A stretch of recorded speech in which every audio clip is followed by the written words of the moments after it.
what do you want to talk about tonight? Are you want to talk about the Templars, or you want to?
And welcome to an exciting episode of Writing Through the Unknown. And I have to say, a little bit of housekeeping before we get started is my audio may sound a little bit off. It's because for some reason my Yeti stopped working. And so I'm on the laptop sound. So I'm hoping this will work and everything will sound clear. And I do apologize to my guest for having to try and figure out why my microphone decided to stop working tonight.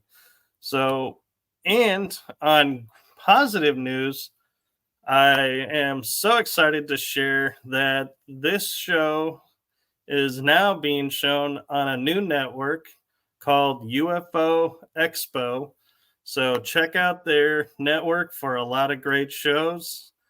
Okay. Rachel and Thom Reed are on there as hosts. So there's a lot of cool content there. So be sure to check them out.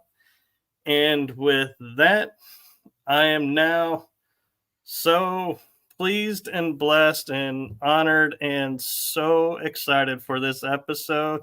I have been waiting for this episode, and I'm sure a lot of you have as well. So without further ado, I am going to allow my guest to introduce herself. So I give you the one, the only, the amazing, wise one, Kathleen Anne Ball. Thank you, Michael. It's a pleasure to be on the show.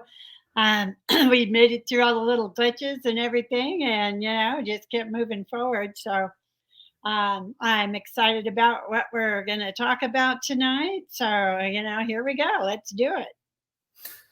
Yeah, and I gotta say, when I read your little synopsis that Michelle sends out, I actually had to stop, take a breath, read it. And I think I ended up reading it like 4 times before it sank in what your topic was. And I was like, and I'm still have to admit, going, the Templars were in Brazil? Yes.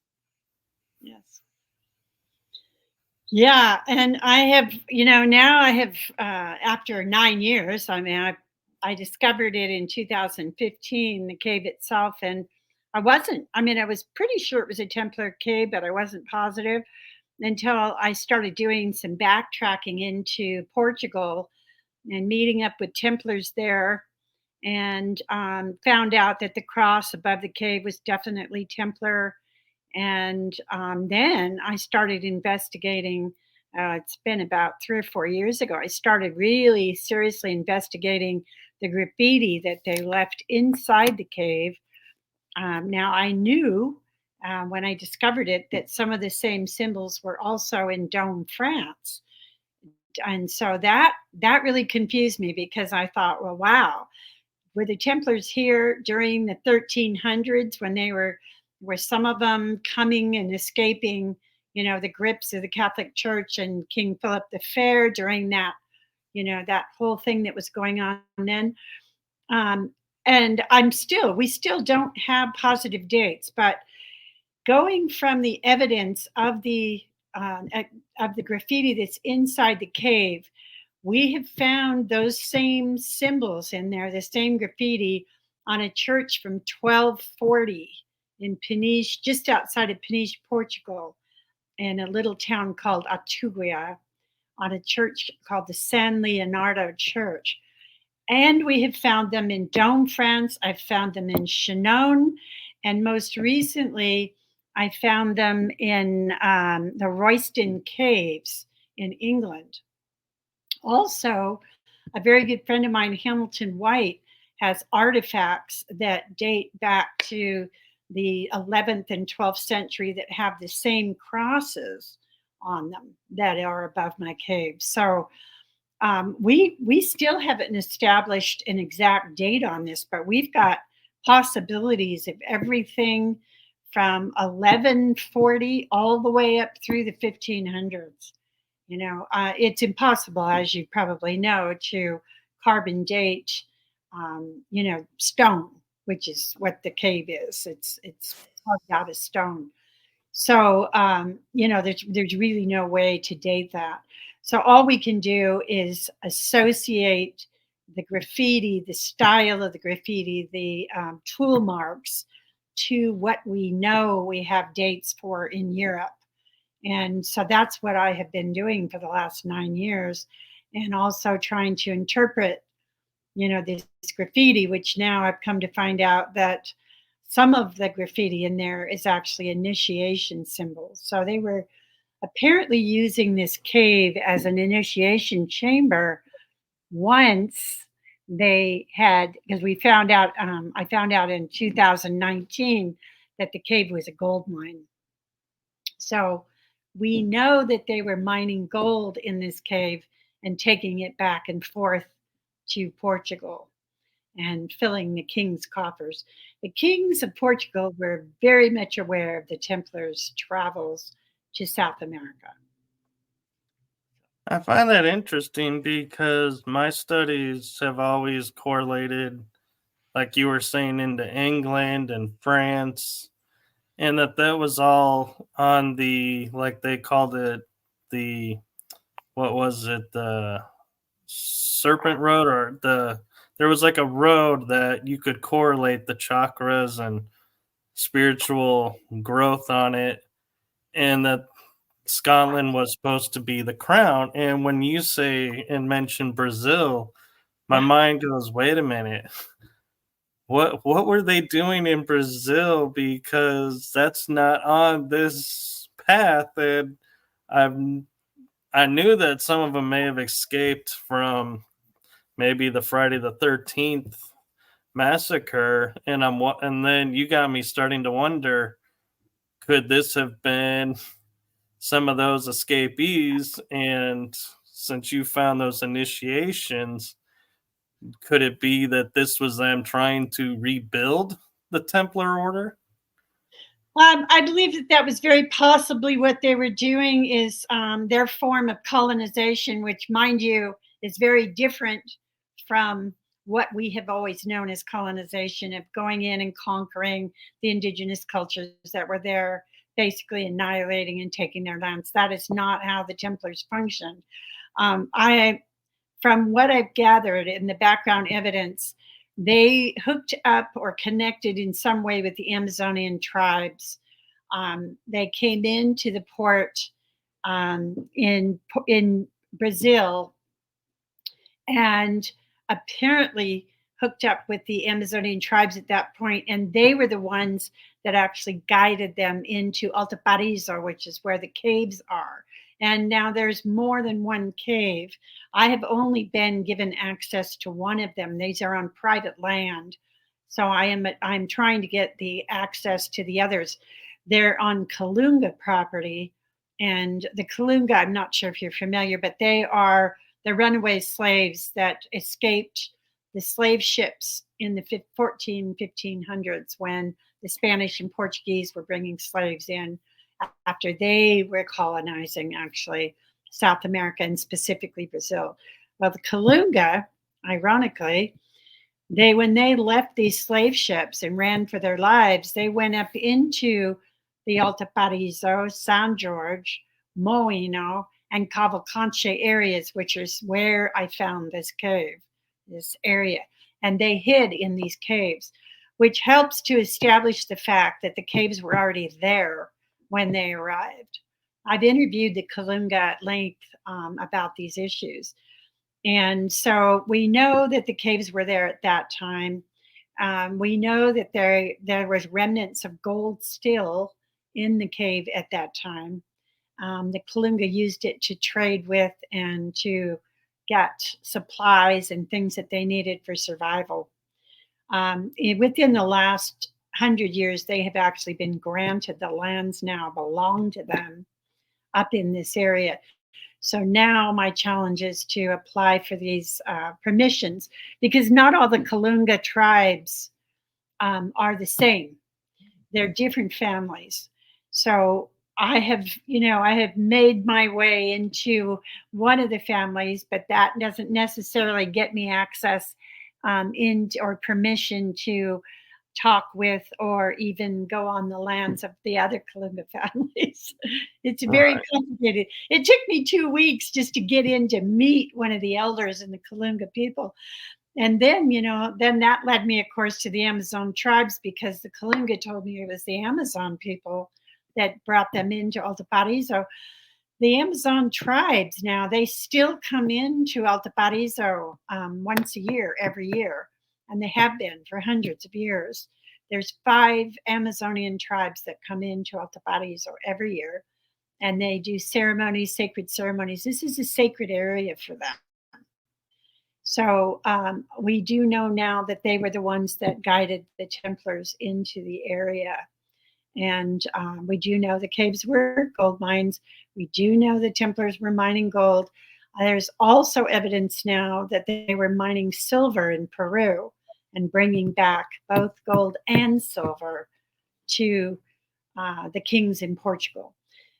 I also found out that there was a secret port in a little area called Peniche, Portugal, that the kings of Portugal basically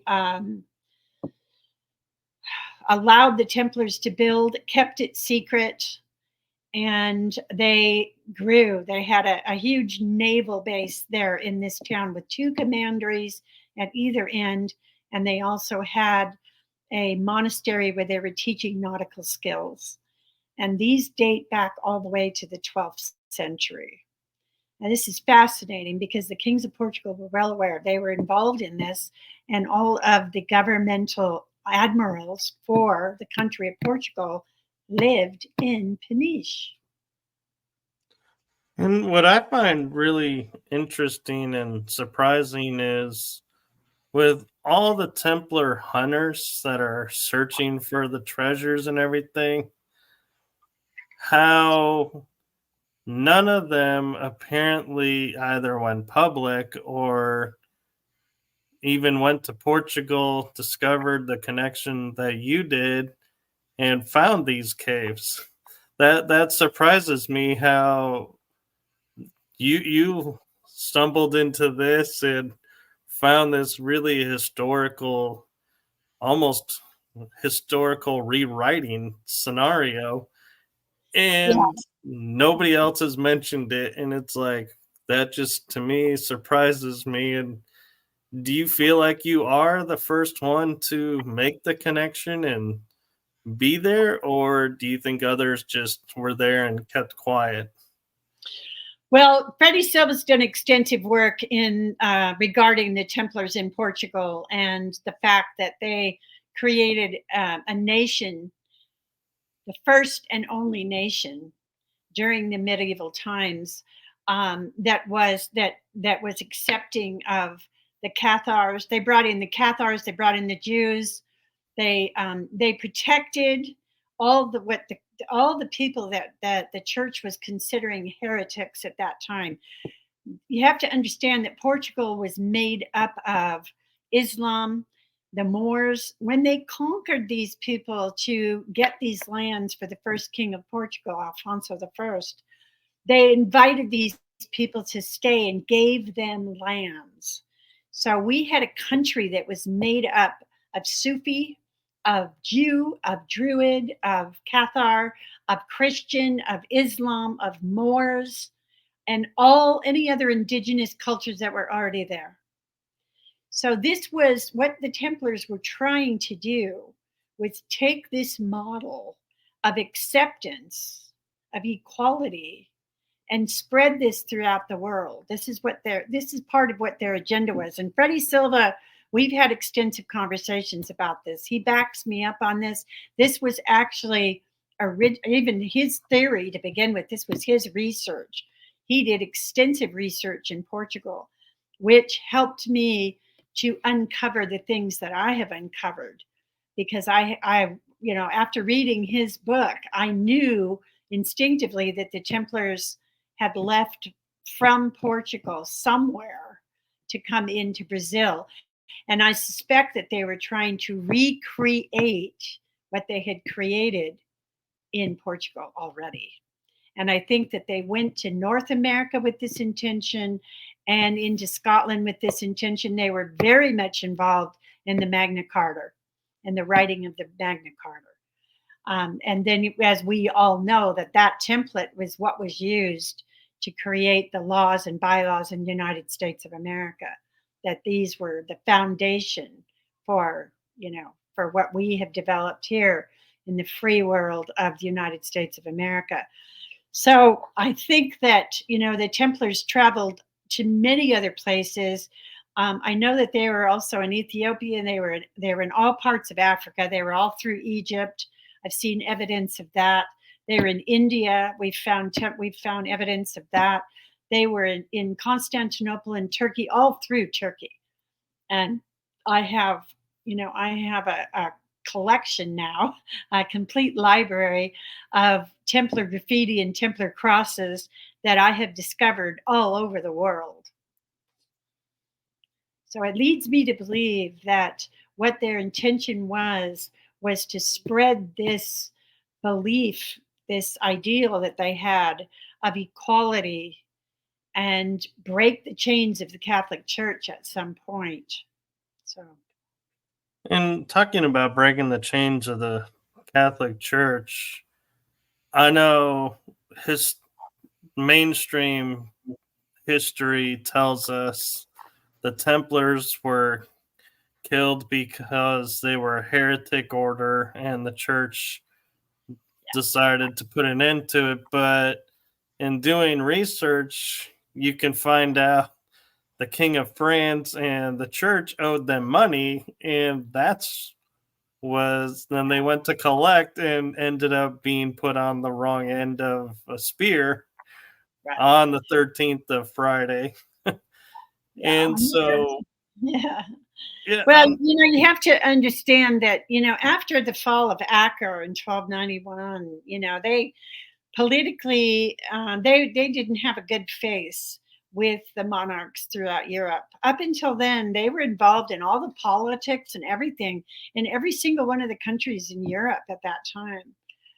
The major leaderships, they were involved as mediators. They were involved as ambassadors. They were bankers for every single one of the monarchs, and they, their primary purpose was always to get donations and land and things that they could create financing for the Holy Land, for their crusades in the Holy Land. But when these crusades began to fail and they kept losing these battles, and the last, of course, we know of was the fall of Acre. When that happened, most of the monarchs were broke, all except the King of Portugal, because he had money coming in from Brazil that nobody knew about. But the rest of them were broke. They were broke. So what do kings do when they're broke? There's nowhere that they can borrow any more money from because they've already borrowed as much as they can. They go after the people that do have the money. So the first thing they do, this has happened throughout history over and over and over again. The first thing they do is send the Jews away and take everything they own. And that will help. That always helps to fill their coffers. And then they decided, King Philip the Fair, his bright idea was to do the same thing with the Templars. But he had to set up propaganda to get the people against them. And that wasn't too hard to do, because you have to understand that the people of these countries had been, they had been taxed heavily for a very long time by the monarchs to provide money for the Templars to continue with this battle, the Crusades in the Holy Land. So they were becoming unpopular anyway as a result of that. The people were strapped and they really didn't have anything else to give. And so when they were no longer seen as heroes in the Holy Land, there didn't seem to be much of a purpose for them anymore. So what happened at that point, they became easy targets.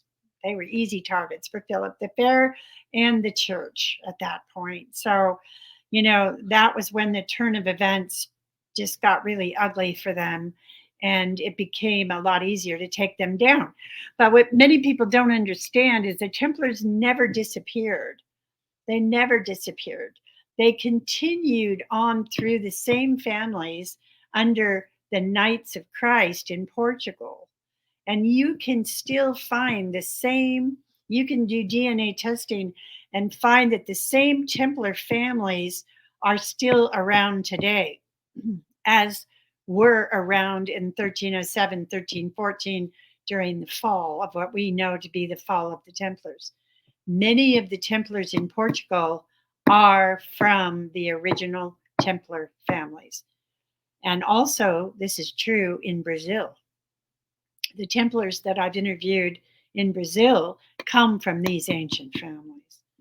So the Templars were never annihilated. This is another thing that history would have us believe, is that the Templars were crushed, annihilated. They were not. They just went underground. They never gave up on what I believe to be their intention to eventually see a world of peace and a world of acceptance and equality of all people. And I think that my new book that I'm writing now, it's called The Templar Agenda, and I'm really talking about this. I go in depth into every single one of the countries that the Templars were involved in, and I show evidence of the fact that this was their agenda. Also, they were protecting a bloodline that I think you probably have heard something about. Right. And I'm researching that too, because I have found an order of knights that date all the way back to the 600 BC, during the time of the second building of the temple in Jerusalem, that was organized by Zerubbabel. And this order of knights, we are now trying to make connections with those families, and we believe that some of those families were the ancestors of some of the original Knights Templars. So this is huge research right now that I'm getting into. It is, and I have to say I find it fascinating how you're bringing truth to light of who they were, because I mean, we look at the Da Vinci Code, we look at Hollywood's version and the books that have been written about them on the mainstream level, and they're all like, okay, yeah, we could say that the Knights Templar were the Masons, they're the Cabal, they're the Deep State, they're the Illuminati families, and I always thought that was interesting that they put them in that category, but then they were supposedly wiped out, so how are they a part of this? And I like how you're bringing to light this is what they really were about, and this is why they were targeted. Yes. I mean, they don't, monarchs don't target deep state. Monarchs don't target conspiracy groups that are aligned with them anyway. know what I mean, that Right. are their buddies and their business dealers, business partners and whatnot. They target someone who's trying to upturn their agenda. That's who they target. So it wouldn't even make sense that the Templars would be, involved in a conspiracy. It wouldn't even make sense. It doesn't even. It's completely baseless. Not to say that many of the Templars may not have been involved in very nefarious, affairs. You take any organization. I don't care if you got the Boy Scouts or I don't care what organization you have. You name an organization, and I can name people that are, that don't have the best interests for other people. They're self-interested. This is going to happen in every single organization on the planet because people are people. So you can't throw the baby out with the bathwater and say, oh, well, we had a few people that did this, this, and this, so it makes the whole group a bad apple. That's not reality. So, Right. and not to say that I have in my research, I have uncovered some Templars that were involved in stealing and some other things, and they were reprimanded. Then they were also removed from the order. They lost they were stripped of everything. They were no longer Templars. So, their grand masters came down on them very hard. So this was not something that was acceptable in the order, for anyone to go against their bylaws. It was just not Right. a good thing to happen. So what I believe what's happening today. Timothy Hogan touches on this too a great deal. Actually, he really goes in depth into what the Templars' agenda is as well, and he's totally on board with the same things that my research has led me to. The fact that the Templars are trying to bring about a world of peace. They're involved in peace talks. They are involved in organizations that are altruistic and accepting of all races, all religious backgrounds, et cetera, et cetera.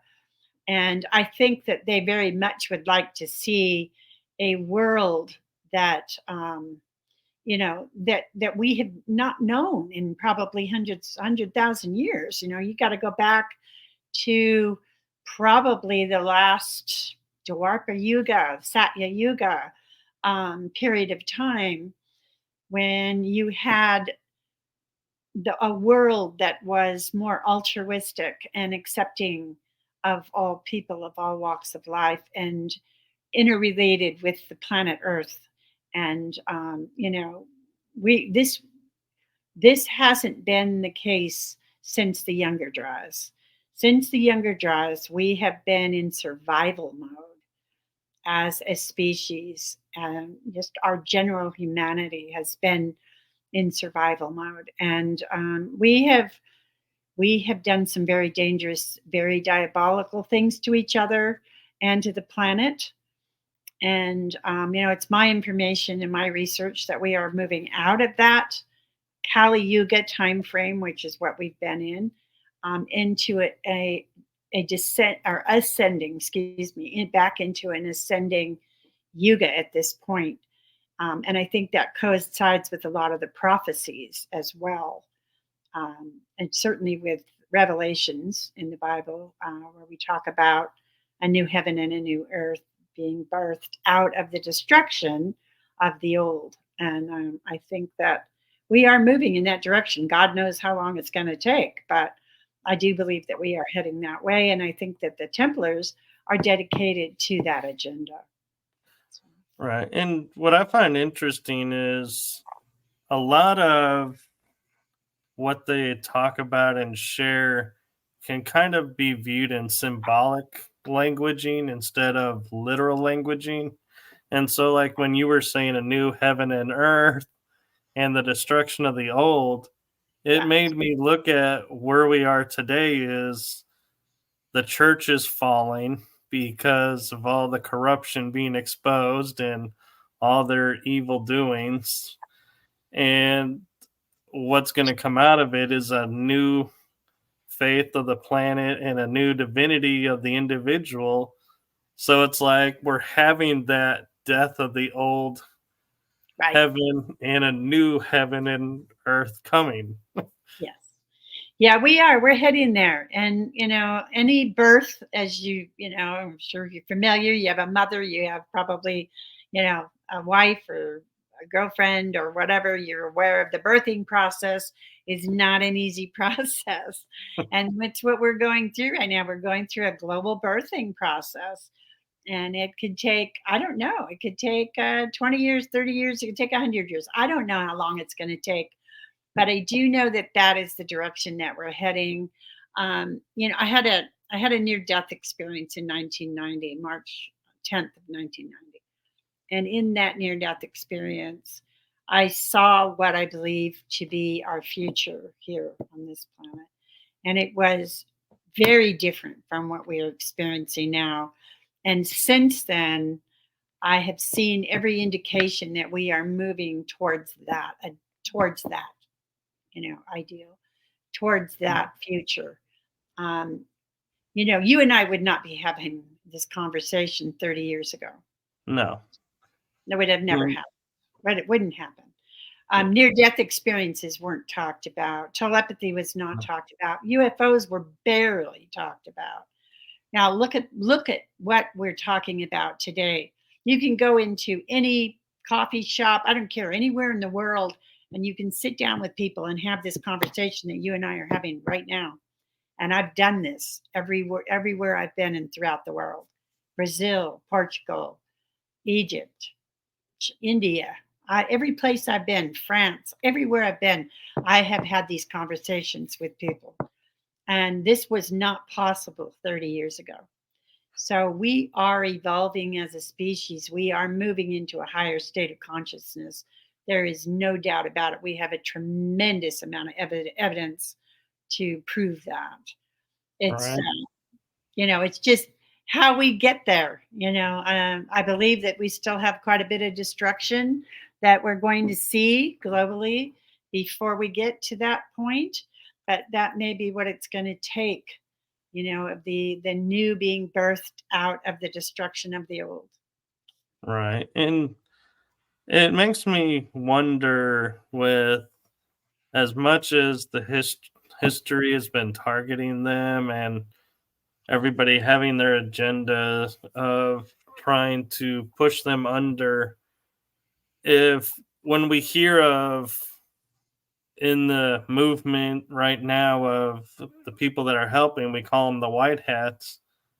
If that's the Templars making themselves known and resurging and saying, "Look, here we are. This is what we're going to tell you exactly what's been going on," because they would have that information from, I'm sure they gathered and kept all Yes, the they did. records of what was done to them, and so they have the entire playbook Yes, right they in front of them. they kept all this information hidden, and they still have it today. What they were doing in the Holy Land, excavating under the Temple Mount, all of that information, genealogies, and all of that information, Phoenician maps, everything they came back with, they still have possession of. And I think that it's time. If you watch Timothy Hogan's new series, Mysteries of the Knights Templar, I think he's on episode 3, which I have not seen yet. I've seen 1 and 2.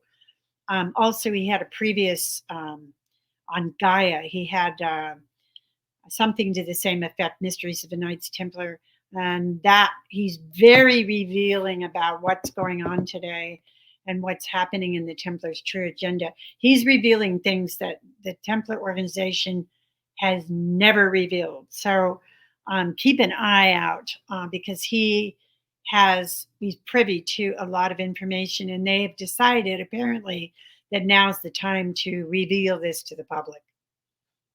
And I gotta admit, I'm kind of curious your opinion of, with all the media attention and all the stories and people talking about the Templars, the organization, the Priory of Sion. Is that a real organization, and are they? It's funny because the Priory de Sion was a French organization, and from what my research has got, I really didn't spend a whole lot of time, other than the fact that I was a researcher of Leonardo da Vinci for many, many years since I was a teenager. And when I saw Leonardo da Vinci's name listed in as one of the members of Priory de Sion, it got my attention. But what it finally led me back to, that research has led me to a man that may have created that organization more recently than Leonardo wouldn't even have been alive at that time. So I have serious doubts about whether or not that was a valid organization or not, and when it was actually founded. I'm really not.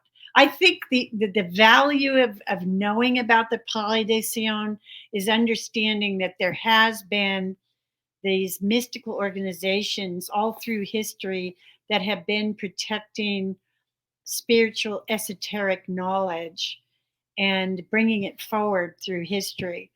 Their validity can be irrelevant if you look at it from that perspective.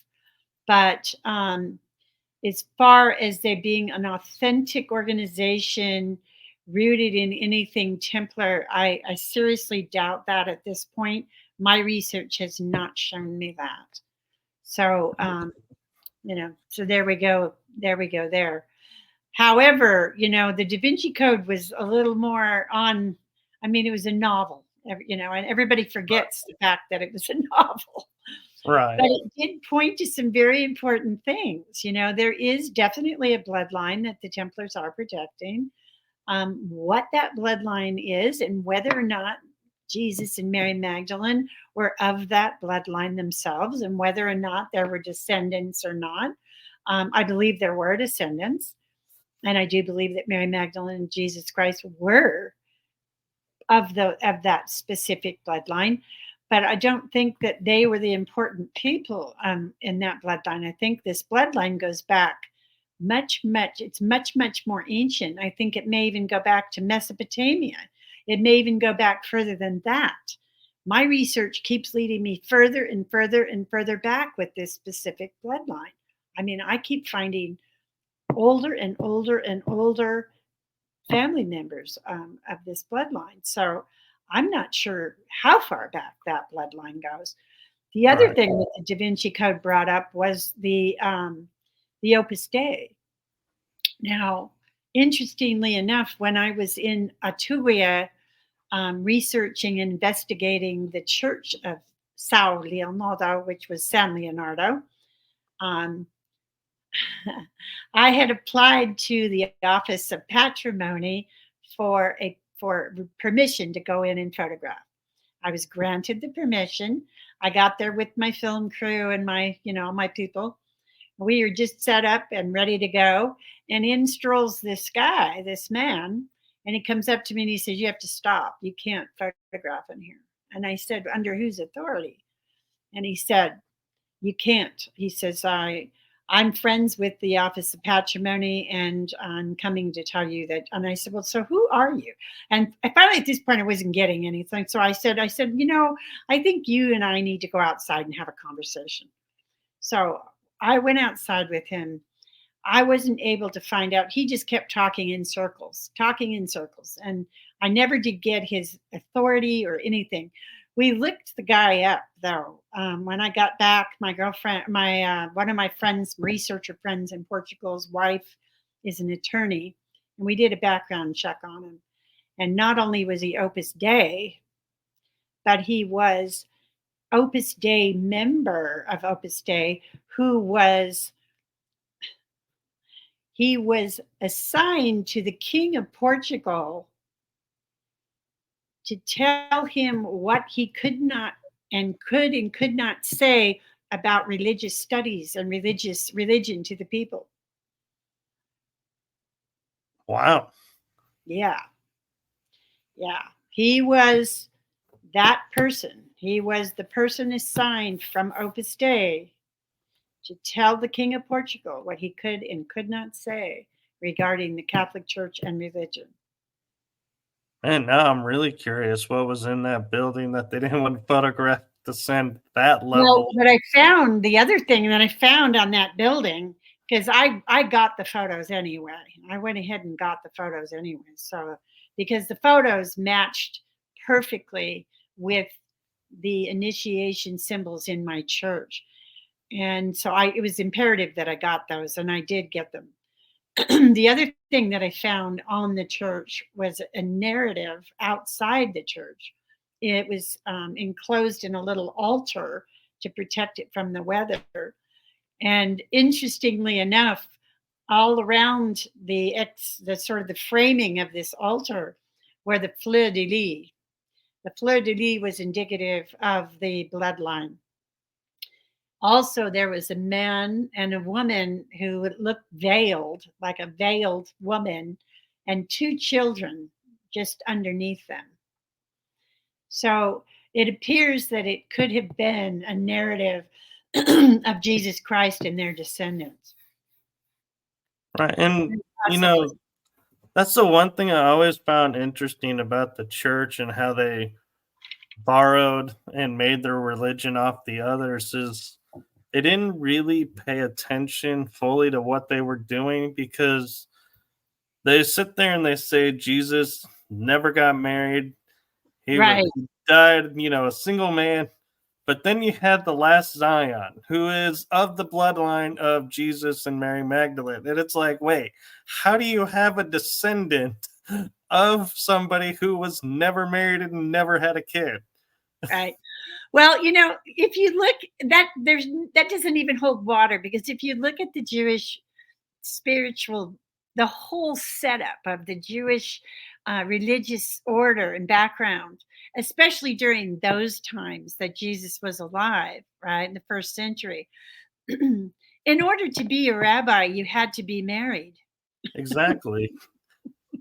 And And also, in order to study Kabbalah and in the spiritual aspect of their Jewish belief system, you had to be married, and you had to be, there were all these things that had to be in place, and he would not have qualified if he was a single man. and my other favorite one you'll appreciate is when Mary washed his feet with her hair. Under Jewish law, only a wife can do that. Nobody else Exactly. can do that. And Yeah. so it's like, wait a minute, you have all of these things pointing to them being man and wife under your own words, but you're saying, oh, he was given the honorary rabbi title. And it's like, they didn't do that back then. Right. I mean, they just didn't allow men to become rabbis until they were married, so there's just so many things that are you can easily research, and you can easily find these things that are contrary to what the Catholic Church has been trying to feed people for hundreds of years. It's very easily, and you can turn it over. I mean, easily, very easily, and realize where the lies are, and the propaganda and whatnot. I mean, they have a vested interest in Jesus being, synonymous with God. Right. That's what they're selling everybody, so that they could be the intermediaries for people between God and Jesus, so that they have to be there to baptize you. They have to be there to help you interpret the scriptures. They have to be there, blah blah blah. In other words, they're selling you their intermediary. What they're just offering you like a guide, just like a guide would for sale. And this has nothing to do with spirituality. It has nothing to do with the relationship. And the other thing is the Templars knew this, and their beliefs and their religious practices, their spiritual practices, were more on the lines of the Gnostics.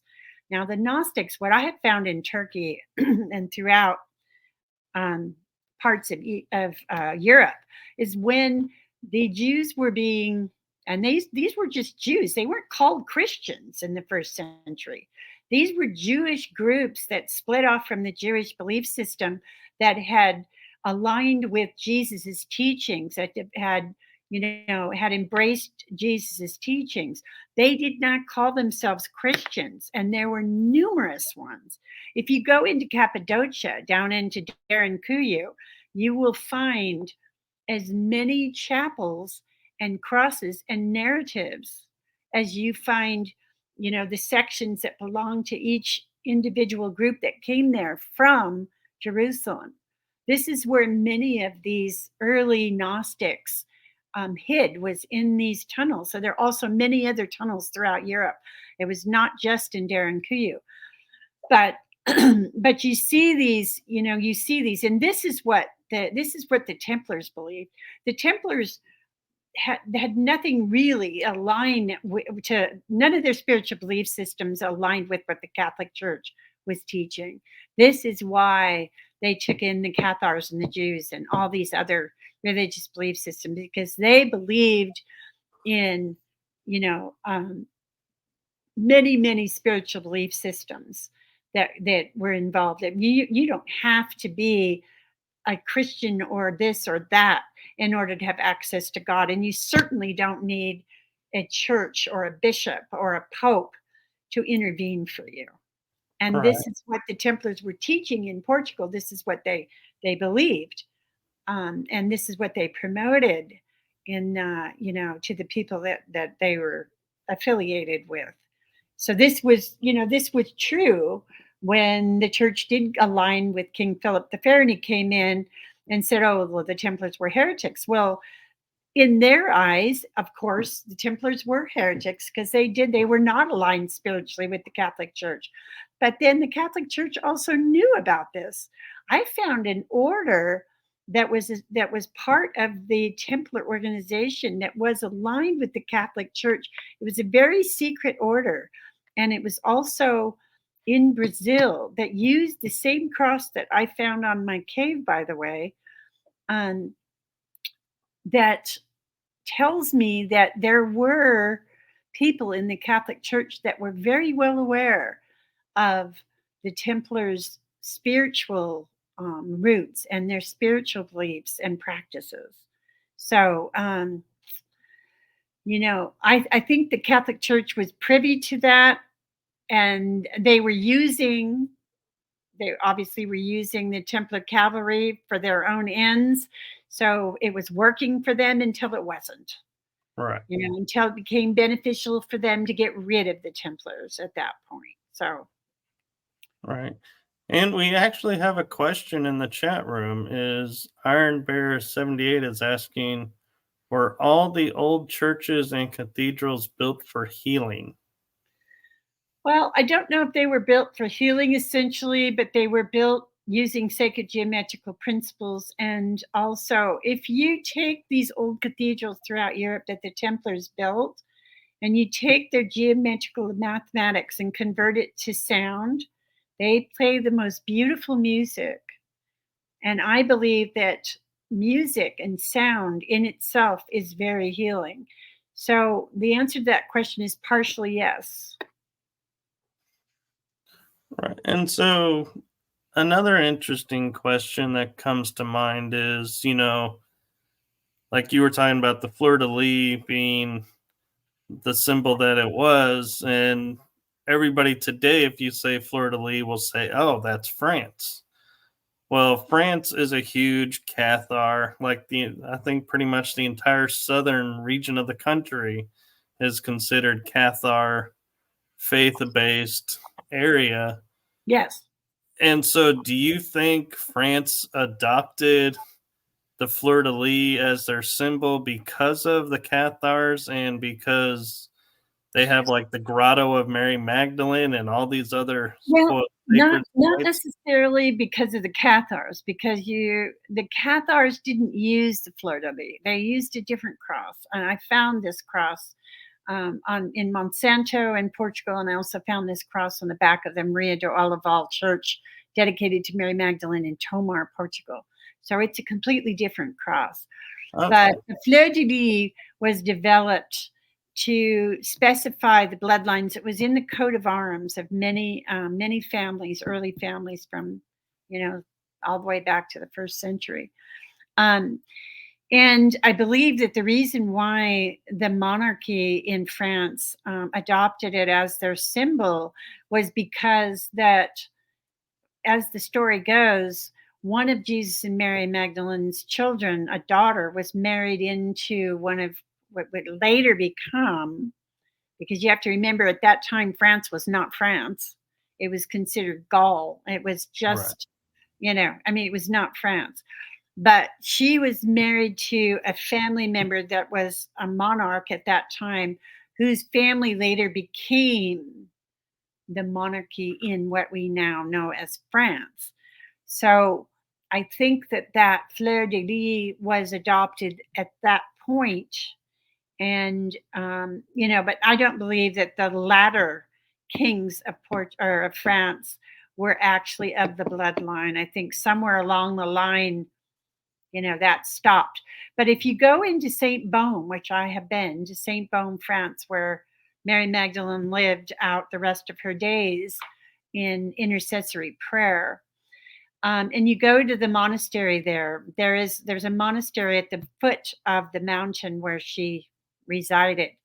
And you go in there, and the monks in there will show you all of the artifacts that each one of the kings of France brought them when they came to St. Baume to ask blessings for their family once they got married. Once they were married, they made a pilgrimage to St. Baume to ask for blessings of fertility for their family.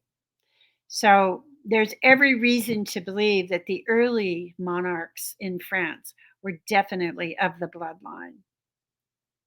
Right. And as we know with history, bloodlines come and go, and because kingships come and raise and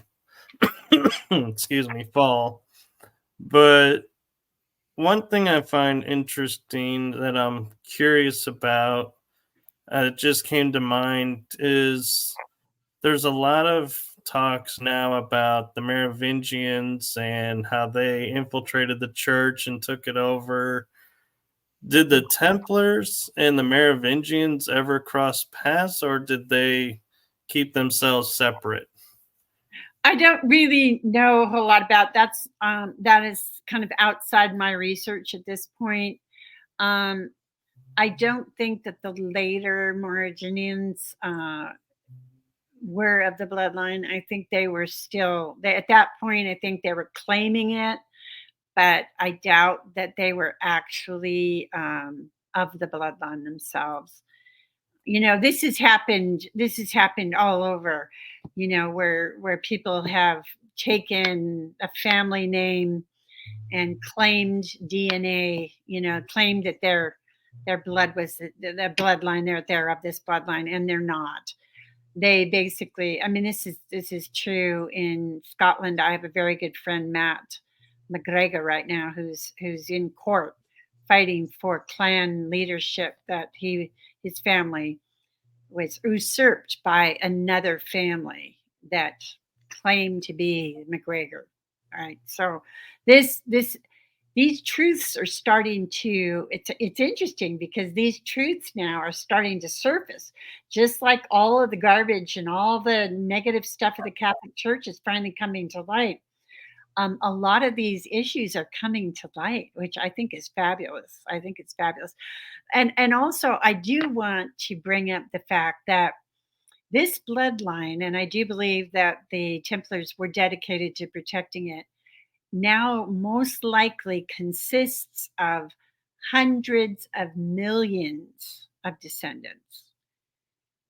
So whatever that bloodline is all about, I don't really understand yet. I'm still researching it. I'm still in the middle of my research.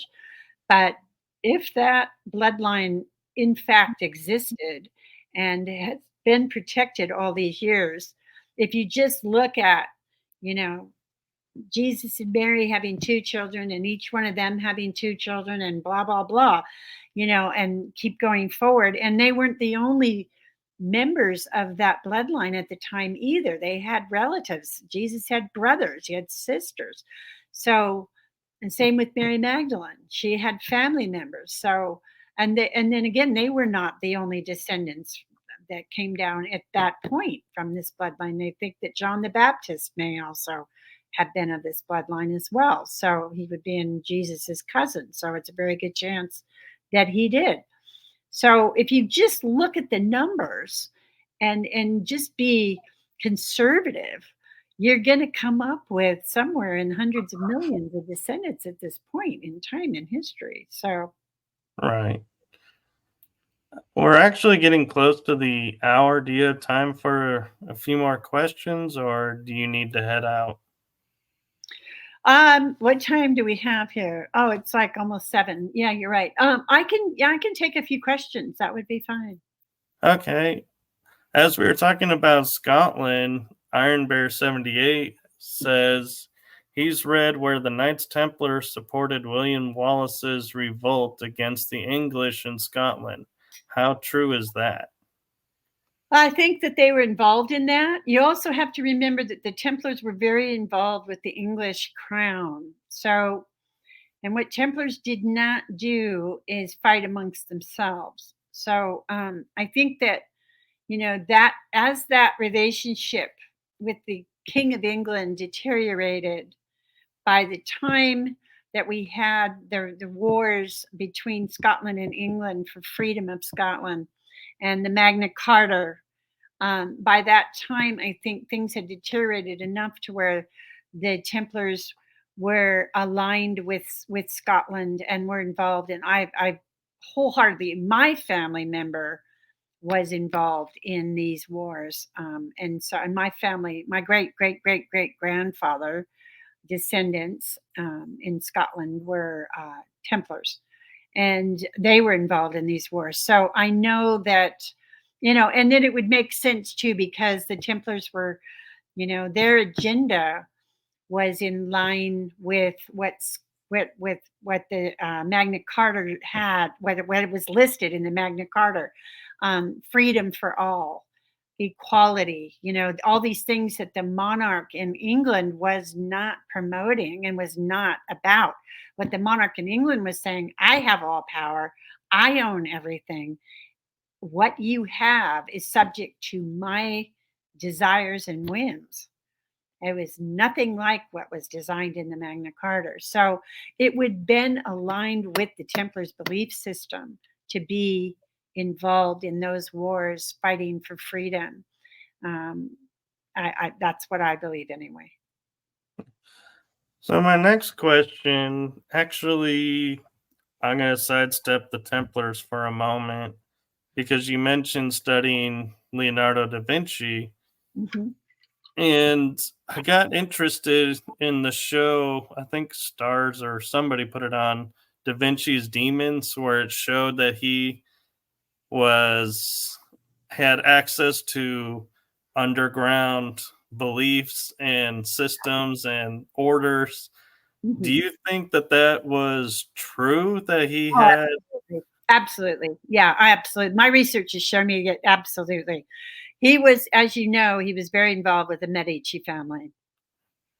When he got into France, into Amboise, where he resided with the King of France for the last remaining years of his life, Francis I was married to a Medici.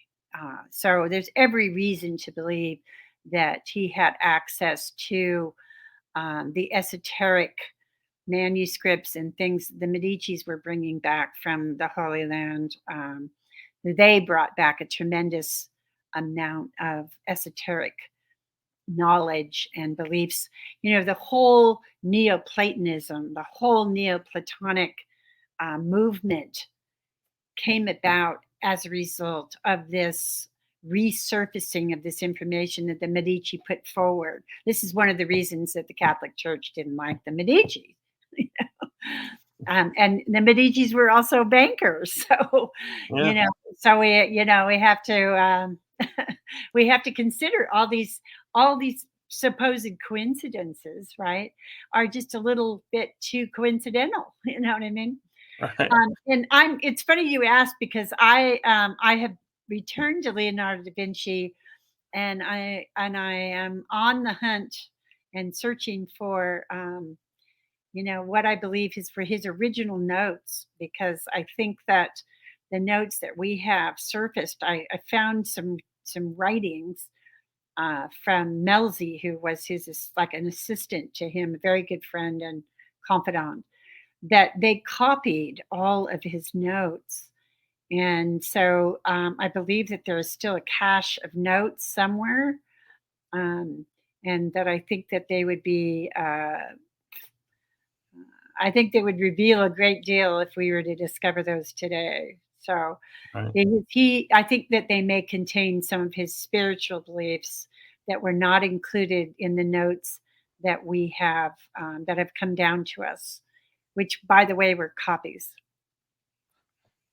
Right. And talking about Da Vinci, and this is my own theory of something, and so I'm curious your opinion of, is there's all this talk about Da Vinci's cave that he went into, and when he came out, he had all this knowledge that he didn't have when he went in.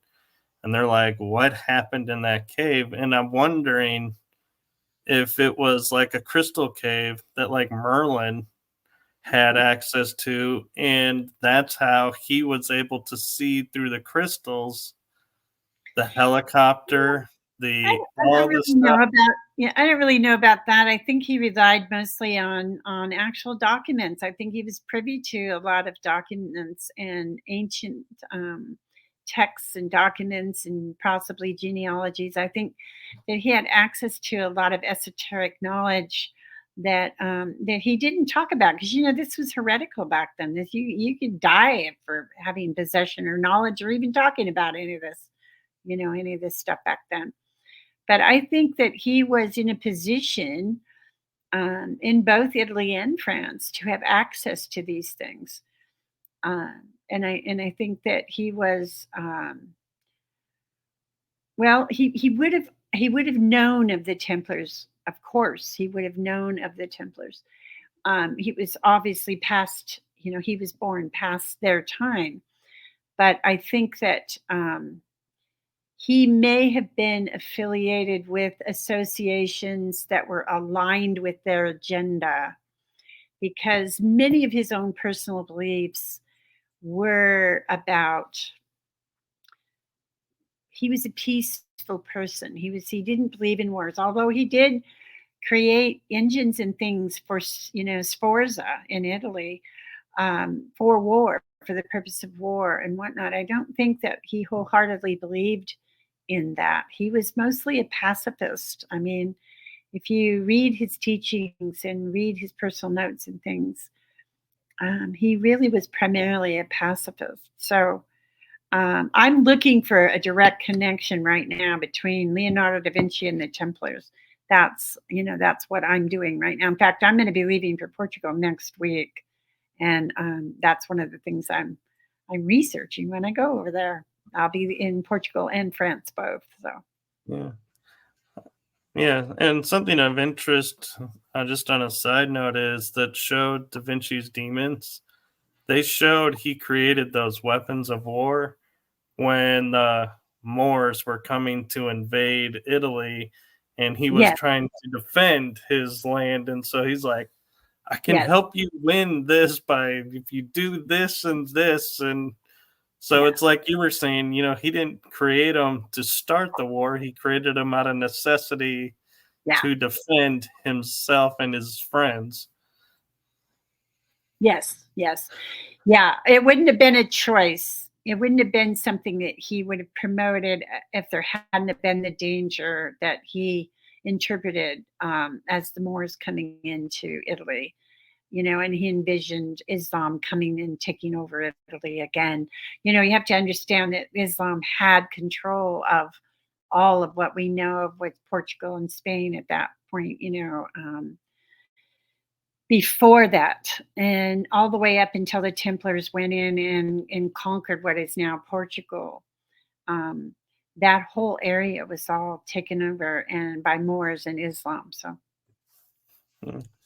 And my next question, I know you probably get asked all the time because it's so ingrained with the Templars, and I know everybody watching will be miffed if I don't ask this question is in the Templar caves that you found in Brazil, were there any markings that showed like the Grail being there or any other sacred relics being kept there?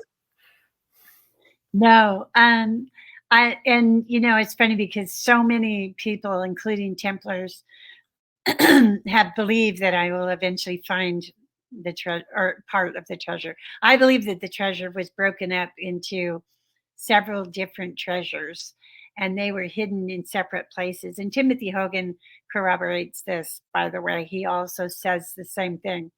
Um, and whether or not I find it or not, I would love to. I think that would be wonderful. It'd be exciting. But I would turn it over to the Templars because I do believe in their agenda. I would just want research rights, be able to photograph everything and research rights to whatever I discover. But no, there was nothing. I looked throughout the whole cave and did not see any signs of a Grail cup or anything that would lead me to believe that I might find a treasure or that it might lead me to a treasure. But then again, there's still three more caves, so I'm going to be going back to Brazil next year, hopefully to get into those caves as well. So And so your book, The Grail Quest, do you want to talk some about that and promote that? talk about what? Your book, The Grail Quest, and promote your book? Oh yeah, yeah. The Grail Quest is my personal spiritual journey of what led up to my discovery of the Knights Templar Cave, and I also talk about my trip into the Amazon jungle and a miraculous healing that I had actually, which is associated with the Grail Quest. By the way, if you look at the story Percival and the healing, that was one of the goals of a Grail Quest. I did have that actually happen to me when I went into the Amazon jungle and I lived with the Huni Queen people for 10 days with my film crew and my translators and whatnot.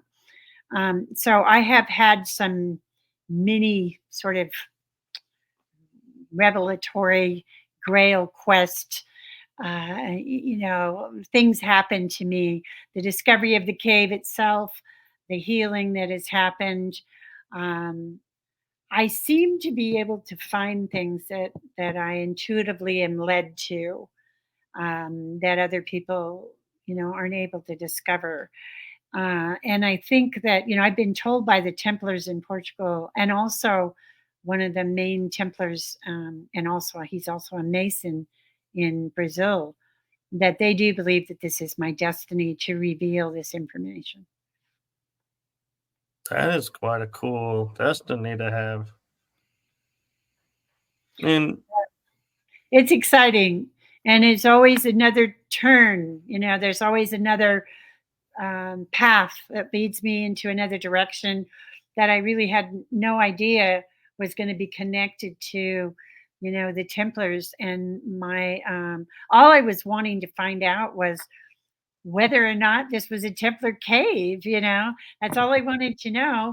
And I wanted to know an approximate date. And it's led me into all this other research. So just in that, it's turned into my life's journey, my destiny. It has turned into what my life is all about. My life path mm, has totally altered, definitely completely altered my life. and I'm kind of curious your thoughts of when you say like the Templar treasure, as they quoted, being split up into smaller parts. Mhm. Do you feel like though, like the movie National Treasure, at the end when they show like statues from Alexandria, scrolls from the library, all these different artifacts from places we thought long destroyed by history. Do you feel like that is a true representation of the Templar treasure, that it is this historical treasure trove, or do you think it's actually like a bunch of documents and maybe a few jewels, but it's not what we're imagining? I do believe that it may contain some ancient texts from the Library of Alexandria. Yes, I do. Um, and I do believe that there are other artifacts and texts and scrolls that do date back to antiquity, possibly back to Sumer and Mesopotamia. I know that the Templars, before they actually became an order and were basically, given the stamp of approval by the Catholic Church, and Bernard de Clairvaux was the one that really initiated the organization, and promoted them to the Catholic Church to become an order. But before this, people don't know that they gathered in Greece, and they gathered some esoteric texts and knowledge and whatnot in Greece, and they went to Constantinople, and they traveled to places secretly gathering esoteric knowledge and information for the purpose of bringing it back to Europe in hopes of creating an age of enlightenment. This was part of their agenda. And so I have every reason to believe that they have artifacts from places that we have believed were completely demolished, as in the Library of Alexandria. I do believe that they had privy to this information, and I think they still possess it. And I'm also curious, when we hear the stories of the vaults now becoming, people are starting to talk about the vaults under the Vatican, where there's all these hidden chambers of documents and scrolls and antiquities and statues and everything. Do you think that's the Templars doing, of saying, hey, look, as we're calling disclosure, going, hey, look, you guys are following this faith, but look at what they're doing. They're hiding this from you and giving us these breadcrumbs to go, wait a minute, this isn't right. They're hiding this from us. Well, whose research are you referring to? I'm not familiar with the fact that I'm not familiar with the Templars, that anybody knows where the treasure is. Oh no, Um, this isn't the Templar treasure. I'm talking about like they were showing in the Da Vinci Code, where they went into the basement under the Vatican and there were all these books, and they were like oh yeah, yeah. Michelangelo's books or all of that. And I was wondering if this was part of the Templars going, hey, look, guys, you think these people are so great, but look what they're hiding from you. Yeah. Well, I don't think so. I think that what they had was information of esoteric value, that they were waiting for a time in the evolutionary history of mankind, which I believe is now. It's now. We are, like I said, ascending. We are moving into an ascension time frame in the yugas. We are moving into Dwarpa Yuga, which is ascending yuga. And I think that the Templars gathered this information. I think that they hoped during the Middle Ages that they could bring about a time of enlightenment, but I also think they realized that the timing wasn't right. That's why they have reorganized as a global organization 700 years later in 2019, when I was there at the procession in Tomar, Portugal. And I believe that they reorganized as a global order specifically to come, to bring about their agenda. And I think that they will be revealing this information to the world. I really believe that that's going to be happening. We may even be alive to see that. I think that we will.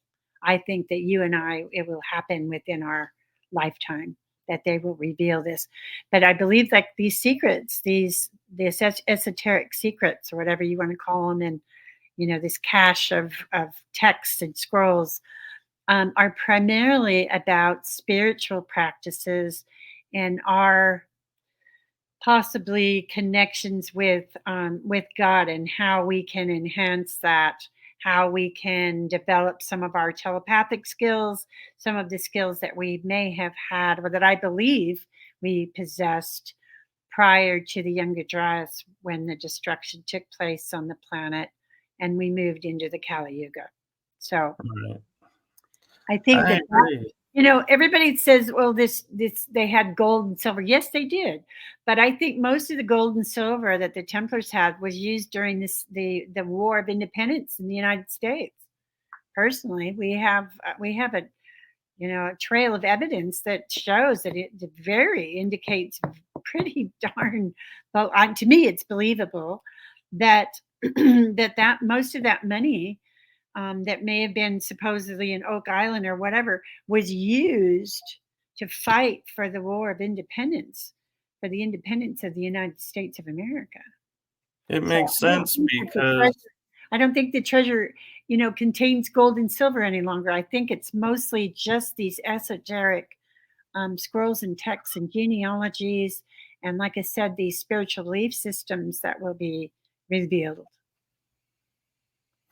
yeah, I agree, and I feel like if there is any gold and silver left, it's probably like trinkets, not the massive like coin factories or chests of coins that they're thinking about. It's yeah, it may be like a gold cross or a gold, you know, statue, and be a small one. It'd be like, yeah, it was like a last resort if we needed more money kind of Yeah. statue instead of the ooh ah statue. Yeah, yeah, because they knew very well that the temple, really resided within each of us, that the kingdom of heaven is within us, and it's accessible within our own grasp. We can connect with God ourselves. So none of these exterior relics and things would really be of any importance, other than to use as ritual relics. But I don't believe that there was any actual power in any of them, and I don't believe that that was what they really considered treasure. Now, again, Hamilton White, my friend Hamilton, has numerous chalices that I've seen, and they're magnificent. In fact, my third episode that I'm doing of the Brazilian Templars Mystery, the second one will be out by the end of the year, by the way. But episode 3 we're doing on Portugal and on the relics, and Hamilton White is coming on with me on that episode, and we're going to show the world some things that they have not seen before, in regards to these relics, and the historical evidence that we've put together on what the uses were for these relics. That we found some very interesting things that I can't get into right now, but they're very, very interesting for this episode 3. So we'll be producing that the beginning of 2025. Hmm. And the last question I have for you, and I thank you for your patience with me, it's the Nazis in World War II with the occult. Do you think they got a hold of the Templars and some of that Yes, information and that's gone, or do you yes, think I we'll do. recover it? Yes, I do. And I believe that some of these relics that were in Nazi hands have now been redistributed. Let's put it that way. Uh, but yes, I do believe that the Nazis did get in there. I found some tremendous evidence connecting the Nazis to administrators in Portugal, specifically in the Tomar area. So I know that they were in that area, and we have every reason to believe that they did access many of these relics that, like I said, now have found their way into other families. But I do believe that they had a very large amount of relics. Yes, I do. And that this was even prior to actually World War II. So, Okay. And so, where can people find you and your shows if they want to check these out? well, you can go to my website, www.templarsinbrazil.com. You can get the book on Amazon.com, and that's A Grail Quest. If you Google just A Grail Quest, it'll come up. Kathleen Ball. And also, the Brazilian Templars Mystery is on Gaia, but it also you can still watch it on Gaia. But it's also, I've gotten my licensing returned back to me. So I've just shopped it to Film Hub, and Film Hub right now, it'll be on, I don't even know how many of the networks. They're going to be shopping it to different networks. So that's going to be coming about in the next few weeks. It won't just be on Gaia available. And episode 2 will be out by the end of the year. We're shopping that the same way through Film Hub. So that will be coming out before the end of the year as well. So, but you can go to my website to find out any information. You can also go to my Facebook pages, either The Templars in Brazil or Kathleen Anne Ball, ANNE Ball. Either one of my Facebook pages, you can access me. I'm on TikTok, I'm on Instagram, I'm on LinkedIn, under either one of those names, Kathleen Anne Ball or the Templars in Brazil. So there's lots of ways to connect with me if you want to. Very cool. And thank you for coming on and sharing your journey and experience and wisdom with us. I greatly appreciate it. You're very welcome, and I've enjoyed it thoroughly. It's been a while since I've done one of these shows because I've been traveling. I just got back from the UK not long ago, and I'll be heading out again to Portugal here next week. So, I haven't been doing as many of the radio shows as I had previously been doing. So this was really fun. I enjoyed it, Michael. Thank you. Well, you're welcome. And I'm glad now I'm even happier that it worked out and that I was able to get the sound working because with Yeah. your busy schedule, it would have been like, oh boy, how do I reschedule this one? Okay. Well, it worked out great. And I did promote it. I put it on my Facebook page as well, so people can look up the show and and watch it. So Well, I appreciate that. And I'm kind of curious. I do this at the end of my shows. Is from your experience in life, what is a golden nugget you would want to leave the audience that's watching this with? well, I believe that everyone has a destiny. Everyone has a gift that they have been given, that's within them, within their soul, that is something that they're supposed to give to the world. And I believe that everyone can access this by stepping out of their comfort zone, beginning their own Grail Quest, how whatever that looks like. And that could be just going to the park and being in nature for the day, and just allow yourself to meditate and allow the creative consciousness to connect with you. Allow yourself to connect to it.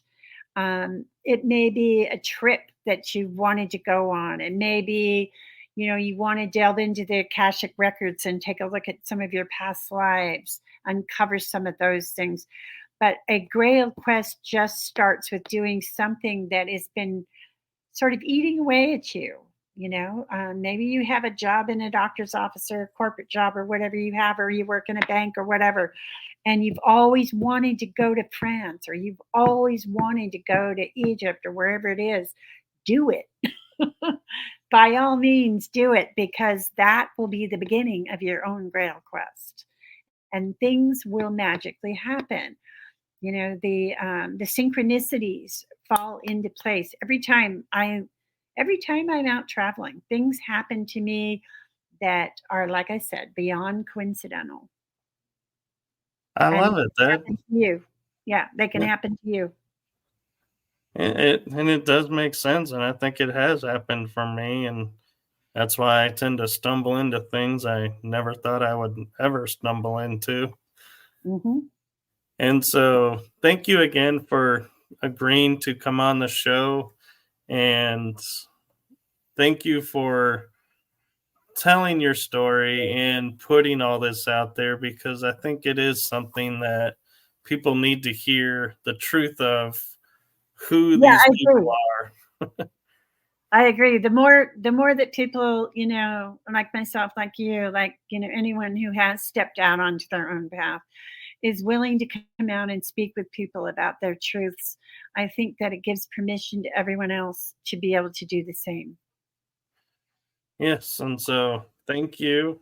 You're welcome. And to everyone in the chat room, thank you for your questions and thank you for watching. And wherever you are in the world, make this a wonderful day, night, afternoon.